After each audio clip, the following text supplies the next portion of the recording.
jeder Mensch hat sein so ist es, so stimmt's für ihn. Aber vieles hat er gar nie hinterfragt, ob's für ihn wirklich so stimmt, sondern es stimmt halt einfach für die grosse Masse. Und grad Sachen, wo man schon sehr früh, mit also angefangen zu hören hat, in den jungen Jahren, die hinterfragt man halt dann wahrscheinlich noch weniger, gerade wenn es die Eltern oder die Eltern haben ja in dem Sinn eh immer recht bis zur Pubertät, da stellt man sich eh quer. Und da gibt es halt schon viele Sachen, Glaubenssätze, die man einfach eingetrichtert bekommt. Also nicht böswillig. Aber darum haben dann halt die einen Glaubenssätze wie, ja, Geld ist schlecht, Geld ist böse, Reiche sind nur geizig.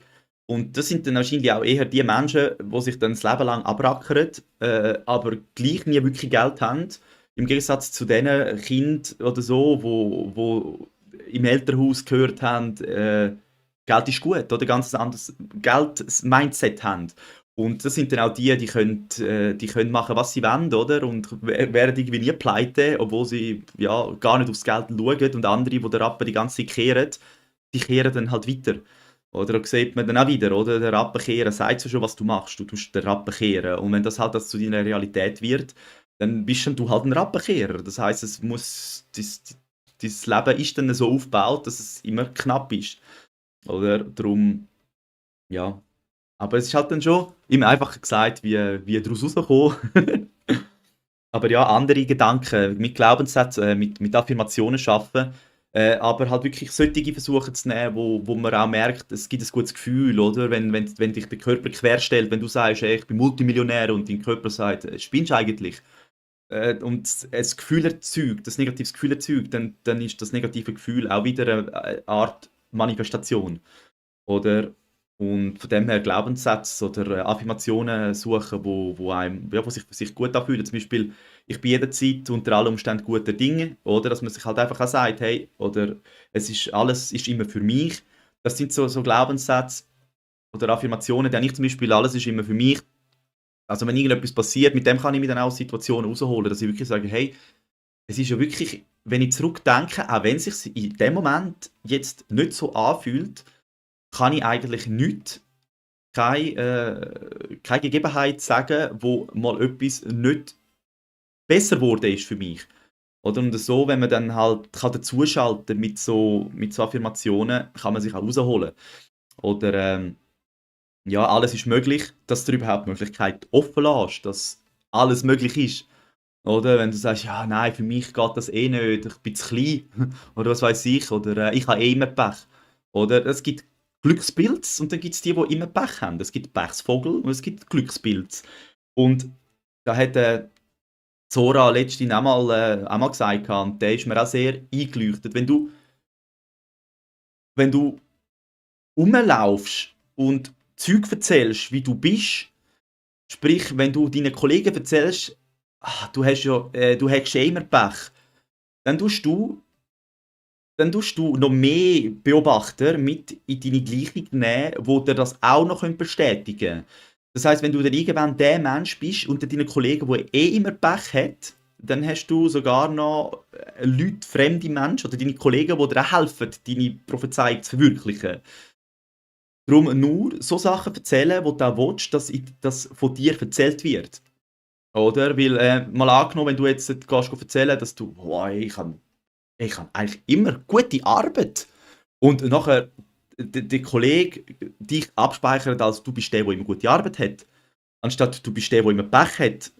Und er dann mit Gott weiter erzählen oder auch mit dir Gott erzählen und er dann auf dich zukommt und fragt, hey, was hast du wieder für geile Arbeit gehabt? Dann tut er schon die Konversation so starten mit dir, dass du schon wieder dich emotional in dieser guten Arbeit wiederfindest und hast ein gutes Gefühl.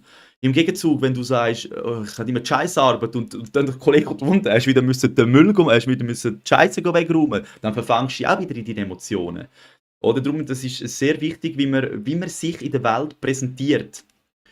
Und dass man halt dann vielleicht einfach auch darum auch selber einmal ein Bild von sich machen, wie will ich sein und das Bild dann weitergeben. Also wenn du der Mensch willst sein, wo alles zu Gold macht, wo er anfasst, dann fährst du auch so Gerüchte streuen, weil Gerüchte haben, ja, aber halt einfach Gerüchte, die dir etwas bringen, oder?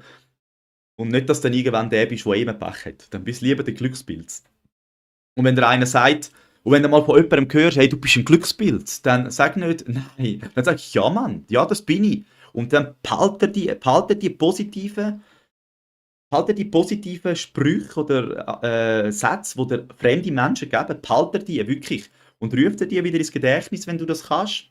Wenn du ein gutes Gedächtnis hast, ruf dir die wieder ins Gedächtnis, dass wenn es dir nicht gut geht, dass du das wieder kannst abrufen kannst, dass du wieder kannst hören, ey, ich bin eigentlich wirklich ein Glückspilz. Oder? Dass du einfach die positiven Sachen mitnimmst und nicht die negativen. Oder wichtig ist einfach das Gefühl, das du dabei hast, muss gut sein, dass es mehr, also dass mehr von dem gibt. Oder in der Bibel steht ja auch, wer da hat, dem wird gegeben und er wird im Überfluss haben. Wer da aber nicht hat, dem wird auch noch genommen, was er hat. Und das sagt eigentlich genau das. Darum werden die Reichen reicher und darum werden die Armen ärmer, weil die Armen wissen, dass sie arm sind und die Reichen wissen, dass sie reich sind. Darum kommen die Reichen noch mehr von dem über und die Armen noch mehr von dem. Und das Gesetz ist halt einfach, das gibt es halt einfach. Da kann man dann noch lange sagen, das ist unfair. Aber wenn man die Spielregeln kennt, dann kann man mitspielen. Und da gibt es viele Spielregeln. Zum Beispiel eine Spielregel vom Leben ist auch, was du im Herzen, wie du im Herzen bist, so bist du. Oder wie du im Herzen fühlst, so bist du. Und so, das lebst du auch. Oder das heißt, wenn du, ist eigentlich ist es sehr simpel. Wenn du dich nervst über Stau, dann ist der Stau schlecht. Wenn du ein neutrales Bild zum Stau hast, dann ist der Stau neutral. Und wenn du ein gutes Bild zum Stau hast, dann ist der Stau positiv. Und da gibt es ja ganz viele verschiedene. Der eine denkt, oh Mann, jetzt stehe ich schon wieder im Stau. Der andere denkt, yeah, im Stau. Ich muss daheim weniger Hausarbeit machen. Oder was weiß ich, irgendetwas, oder? Und so kann man sich ja schon mal rausholen. Und dann wird man dann plötzlich auch, wenn der Stau kein Problem mehr ist, vielleicht nicht mehr im Stau wiederfinden, oder? Also ich habe auch aufgehört, mich im Stau nerven und habe dann sehr schnell an einen anderen Ort müssen arbeiten oder habe dann herausgefunden, ey, ich kann ja einfach anders fahren. Ich kann anders fahren und dann bin ich nicht mehr im Stau, aber durch mein Stau, schon wieder im Stau-Mindset, habe ich die Möglichkeit gar nie gesehen, dass ich etwas anderes machen könnte. Da haben mich einfach immer genervt. Und so kann man sich ja, anfangen, neue Glaubenssätze oder neue Gefühle zu Situationen machen, oder vor allem Sachen, die musst machen. Dort dich nicht schon wieder. Da bin ich auch ein Kandidat, da nehme ich mich gar nicht raus, oder? Für Sachen, wo irgendwie nicht drum herumkommst. Also eben, sag's jetzt WC putzen oder sonst wo putzen, oder? Die Sachen, die irgendwie musst machen, nicht, dass du da die ganze Zeit dann eigentlich, ja, im Negativen drin verlierst.